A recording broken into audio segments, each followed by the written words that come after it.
الحمدللہ آج کے اس پروگرام کا عنوان ہے آل ابراہیم ساتواں حصہ۔ اعوذ باللہ من الشیطان الرجیم، بسم اللہ الرحمن الرحیم۔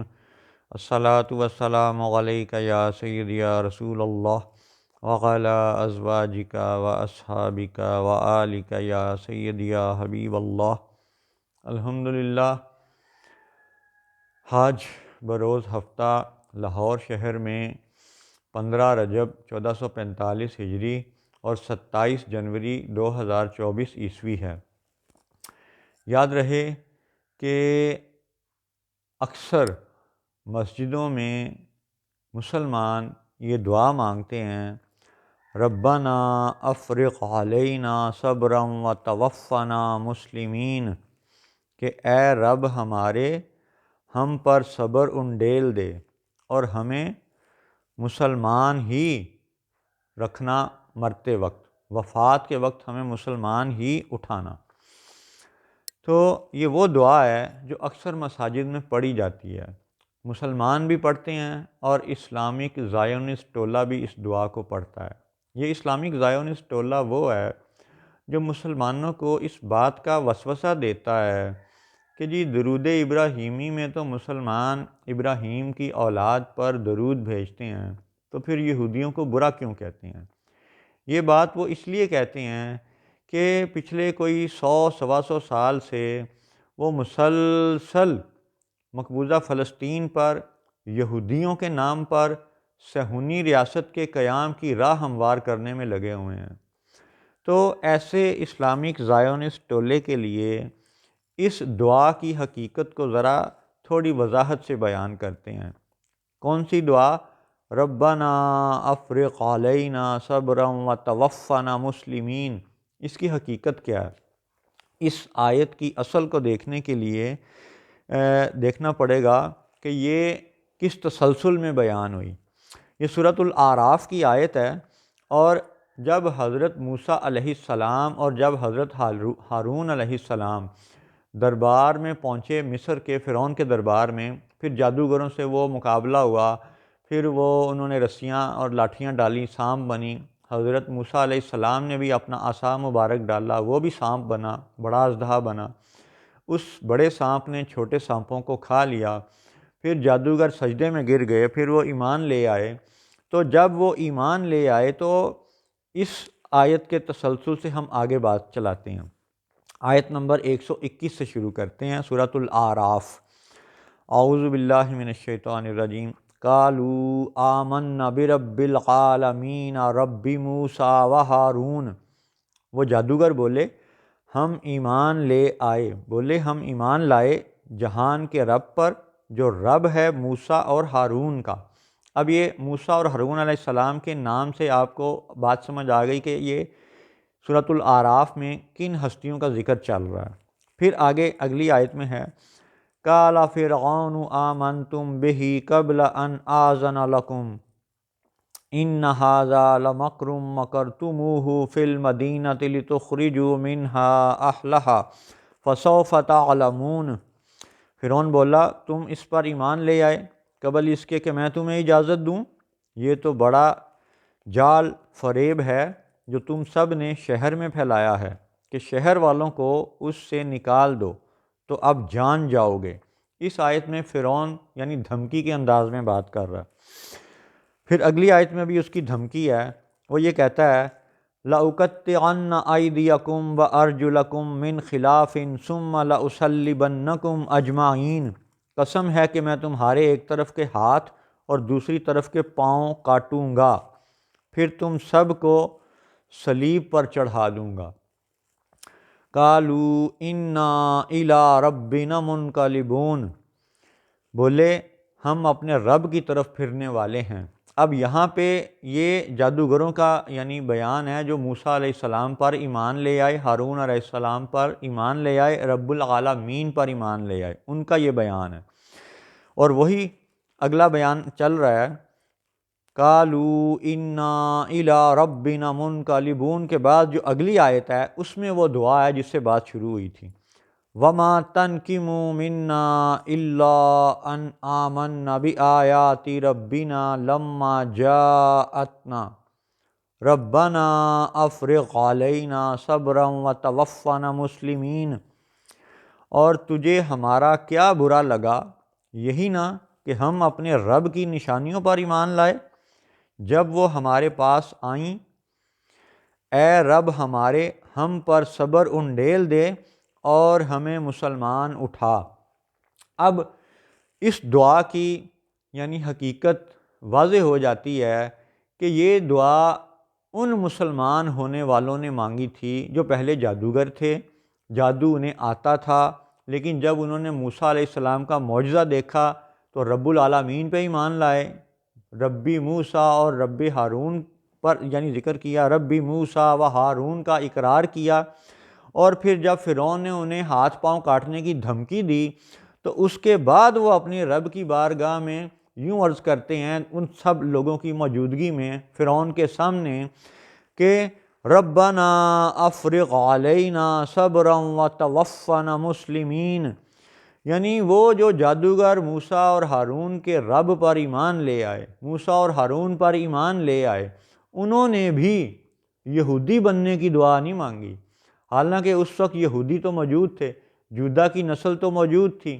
تو پھر جو باقی 11 قبیلے تھے ان سب 11 قبیلوں کی نسبت سے حضرت موسیٰ علیہ السلام پر ایمان لانے والے یہ کہہ رہے ہیں کہ وَتَوَفَّنَا مُسْلِمِین، وہ اپنے مسلمان ہونے کی دعا مانگ رہے ہیں کہ یا اللہ ہم جب مریں تو مسلمان ہی فوت ہوں، انہوں نے یہودی بننے کی دعا نہیں مانگی۔ امید ہے کہ یہ بات اسلامک زائونسٹ ٹولے کو سمجھ آئے گی، اور مزید اگر وہ پھر بھی لفظی ترجموں پر ہی زور دینے کو اپنا وتیرہ بنائے رکھیں تو پھر بات یہ ہے کہ خاص طور پہ مکہ والے جنہوں نے سلطنت عثمانیہ کو توڑ کر مقبوضہ فلسطین میں صہیونی ریاست بنانے میں اپنا انتہائی گھناؤنا کردار ادا کیا تھا، انہی کے لیے اور ان کے ماننے والوں کے لیے مزید یہ بات عرض ہے کہ بھئی اگر تم نے لفظی ترجموں پر زور دینا ہے تو پھر یہ بات یاد رکھو کہ اس فلسطین کے خطے پر تم مسلمان ہو کہ اپنا دعویٰ کیوں نہیں کرتے؟ کیونکہ قرآن پاک میں تو حضرت ابراہیم علیہ السلام کو مسلمان قرار دیا گیا ہے، اور سورۃ الحج کی آخری آیت اس بات کا ثبوت ہے۔ اور چونکہ حج کے نگران آج کل یہ سعودی وہابی ہیں، تو اس لیے ان وہابیوں اور ان وہابیوں کے ماننے والوں کو اس بات پہ بھی غور کرنا چاہیے کہ سورۃ الحج کی آخری آیت میں یہ ذکر ہے ملت ابیکم ابراہیم ہوا سماکم المسلمین، یعنی ایک تو یہ بات کہ حضرت ابراہیم علیہ السلام کو مسلمانوں کا باپ قرار دیا گیا، مسلمانوں کو جو ملت قرار دیا گیا تو اس ملت کا باپ ابراہیم کو قرار دیا جا رہا ہے، ملت ابیکم ابراہیم۔ اب اتنے حصے سے ایک یہ بھی نقطہ اٹھتا ہے ذہن میں کہ بھئی یہ سارے وہابی، یہ سارے دیوبندی جب اپنی اولادوں کی جنم پرچی بنوانے جاتے ہیں تو وہاں پہ یہ زید اور بکر اور ٹام ڈک ہیری یا فلاں فلاں، ٹھیک ہے، کوئی بھی اسلم اکرم کچھ بھی نام اپنے باپ کا کیوں لکھواتے ہیں؟ وہاں پہ حضرت ابراہیم علیہ السلام کا نام کیوں نہیں لکھواتے کہ جب قرآن یہ کہتا ہے کہ ملت ابیکم ابراہیم، ملت اسلامیہ کے ہر فرد کا باپ جب ابراہیم ہے تو پھر یہ لوگ اپنی بچوں کی جنم پرچی پہ ابراہیم کا نام باپ کی جگہ پہ کیوں نہیں لکھواتے؟ اس کا مطلب ہے کہ لفظی ترجمے کو ہر جگہ پہ یعنی اس کا اطلاق نہیں کیا جا سکتا۔ قرآن کے حقائق ہیں، ذات کی معرفت کے اپنے انداز ہیں، قرآن کو صرف لفظی ترجموں میں قید نہیں کیا جا سکتا۔ اور پھر دوسری بات یہ کہ وہ زائونسٹ ٹولہ جو مقبوضہ فلسطین پر صہیونیوں کے لیے راہ ہموار کر رہا ہے، وہ یہ کیوں نہیں کہتا کہ بھئی فلسطین پہ ہمارا مسلمانوں کا حق ہے کیونکہ ابراہیم مسلمان ہے، ہوا سماکم المسلمین۔ یہ سورۃ الحج کی آخری آیت ہے، اور حج کے نگرانوں کو سب سے زیادہ اس کا پتہ ہونا چاہیے، اور یہ وہی ہیں جنہوں نے سلطنت عثمانیہ توڑا، برطانیہ کے ساتھ مل کے اور مقبوضہ فلسطین پر صہیونی ریاست بنائی، ان کی آل اولاد جو آج 100 سال بعد موجود ہے، ان سب کو پھر سے خبردار کرنے کے انداز میں اور توبہ طائب ہونے کی دعوت دینے کے لیے پھر سے یاد کروایا جاتا ہے کہ ملت ابیکم ابراہیم ہوا سماکم المسلمین۔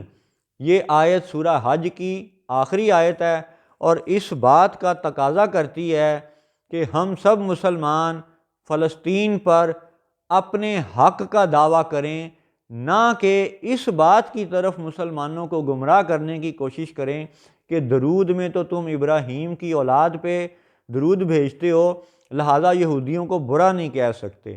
اب اتنی ساری وضاحت کے بعد اب اگلی ایک یہ بات کہ جب حضرت ابراہیم علیہ السلام، سورہ ابراہیم میں آیت ہے 14 نمبر سورت 35 نمبر آیت، وَإِذْ قَالَ إِبْرَاهِيمُ رَبِّ اجْعَلْ هَٰذَا الْبَلَدَ آمِنًا وَاجْنُبْنِي وَبَنِيَّ أَن نَّعْبُدَ الْأَصْنَامَ۔ اور یاد کرو جب ابراہیم نے عرض کی، اے میرے رب اس شہر کو امان والا کر دے اور مجھے اور میرے بیٹوں کو بتوں کے پوجنے سے بچا۔ تو اب یہاں پہ بڑی دلچسپ بات یہ ہے کہ حضرت ابراہیم علیہ السلام کے دو بیٹے ہیں، اسماعیل علیہ السلام، اسحاق علیہ السلام، اور دونوں ہی حضرت کو بڑھاپے میں عطا ہوئے، اور دو بیٹے ہیں اور حضرت دعا کیا مانگ رہے ہیں کہ وَجْنُبْنِي وَبَنِيَّ أَن نَّعْبُدَ الْأَصْنَامَ۔ حضرت اپنے بیٹوں کا لفظ بنی کا نام لے کے لفظ بنی ارشاد کرتے ہوئے، لفظ بنی استعمال کرتے ہوئے بتوں کی پوجا سے بچنے کی دعا کیوں مانگتے ہیں، حالانکہ دونوں بیٹے نبی ہیں؟ یعنی اس کا ثبوت ایک اس طرح سے بھی دیکھیں کہ سورہ مریم آیت نمبر 49 وہاں پہ یہ لکھا ہوا ہے وَهَبْنَا لَهُ إِسْحَاقَ وَيَعْقُوبَ وَكُلًّا جَعَلْنَا نَبِيًّا، یعنی ہم نے اسے اسحاق اور یعقوب عطا کیے اور ہر ایک کو غیب کی خبریں بتانے والا نبی کیا۔ یعنی سورہ مریم کی آیت 49 سے حضرت اسحاق علیہ السلام کا نبی ہونا ثابت ہوتا ہے۔ اور پھر ایک اور بات، سورہ صافات آیت نمبر 112 وَبَشَّرْنَاهُ بِإِسْحَاقَ نَبِيًّا مِّنَ الصَّالِحِينَ، یعنی حضرت اسحاق علیہ السلام کا نبی ہونا، صالح ہونا سورۃ الصافات کی آیت نمبر 112 میں بھی بیان کیا گیا۔ اور پھر سورہ مریم آیت نمبر 54 اس میں ذکر ہے وَاذْكُرْ فِي الْكِتَابِ إِسْمَاعِيلَ إِنَّهُ كَانَ صَادِقَ الْوَعْدِ وَكَانَ رَسُولًا نَبِيًّا، اور کتاب میں اسماعیل کا ذکر کرو، بے شک وہ وعدے کا سچا تھا اور رسول تھا، غیب کی خبریں بتاتا۔ اب سورہ مریم کی آیت 19 نمبر سورت آیت نمبر 54 اس میں ذکر ہے وَاذْكُرْ فِي الْكِتَابِ إِسْمَاعِيلَ إِنَّهُ كَانَ صَادِقَ الْوَعْدِ وَكَانَ رَسُولًا نَبِيًّا، یعنی حضرت اسماعیل علیہ السلام کو رسول بھی قرار دیا گیا، نبی بھی قرار دیا گیا۔ اب ایک ہی آیت میں ایک ذات کو رسول کہا جا رہا ہے، نبی کہا جا رہا ہے، اور قرآن پاک کی آیات سے جب یہ ثابت ہوتا ہے کہ اسحاق علیہ السلام اور اسماعیل علیہ السلام دونوں نبی ہیں، تو پھر حضرت ابراہیم علیہ السلام اپنے رب کی بارگاہ میں یہ کیوں دعا مانگتے ہیں وَجْنُبْنِي وَبَنِيَّ أَن نَّعْبُدَ الْأَصْنَامَ، کہ اے اللہ میرے بیٹوں کو بتوں کی پوجا سے بچا۔ اس کا مطلب ہے کہ لفظ بنی کا استعمال اور بتوں کی پوجا سے بچنے کا یہ بات کا اطلاق اسحاق اور اسماعیل پر نہیں ہے، لہٰذا اس بات کو یوں سمجھ لیں کہ قرآن کی حقیقتوں کو لفظی ترجموں میں قید نہیں کیا جا سکتا، بلکہ سیاق و سباق دیکھنا پڑے گا، ماضی، حال، مستقبل سب زمانے دیکھنے پڑیں گے، اور پھر ترجمہ و تشریح اپنے صحیح رخ پر ڈھلتا ہے، اور پھر اللہ کے فضل سے صحیح تشریح و تعویل بیان ہوتی ہے۔ لہٰذا لفظ بنی اور لفظ ذریت اور لفظ آل، ان سب کے سیاق و سباق کو سمجھنا ضروری ہے۔ اور پھر آج کی آخری یعنی خلاصے والی بات کہ حضرت ابراہیم علیہ السلام کو جب سورۃ الحج کی آخری آیت میں مسلمان قرار دیا گیا ہے، تو مسلمانوں کا، خاص طور پر سعودی عرب کے حکمرانوں کا یہ حق بنتا ہے کہ وہ جناب عمر فاروق رضی اللہ تعالی عنہ کی سنت صحابہ والی بات پر عمل کرتے ہوئے یروشلم پر بھی، فلسطین پر بھی اپنا مسلمانوں کا حق ثابت کریں اور مانگیں، اور اسی کے لیے کوشش کریں جسے جہاد کہتے ہیں۔ السلام علیکم ورحمۃ اللہ وبرکاتہ۔